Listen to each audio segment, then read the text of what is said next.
মমতা ব্যানার্জি ১,৫০০ টাকার গল্প শোনাচ্ছে।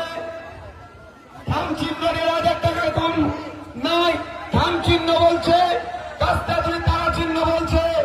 ১,৫০০ টাকা নয়, ন্যূনতম ১৫ থেকে ২২,০০০ টাকার কাজের ব্যবস্থা আমরা করে দেব। আপনারা কাকে গ্রহণ করবেন, ভাড়া থেকে দেখতে হবে। কাকে গ্রহণ করবেন, কাকে বর্জন করবেন, আপনাদের উপরে নির্ভর করছে।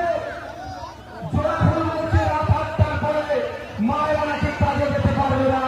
বামপন্থী আইএসএফরা বলছে, জাকির সাহেবরা বলছেন, সাদি সাহেবরা বলছেন, অলকেশ বাবুরা বলছেন, মেঘনাথ শেখ বাবুরা বলছেন, সাথে সাথে ঝন্টু দ্বারা বলছেন, লুৎপার দ্বারা বলছেন, রাত ৮টা নয়, 10টা নয়, 12টা নয়, 1টা নয়, 3টে নয়, 4টে নয়, মহিলারা তাদের ইচ্ছায় তার কর্মস্থলে যখন ইচ্ছা যাবে নির্বিঘ্নে যাবে, যখন ইচ্ছা নির্বিঘ্নে ফিরে আসবে।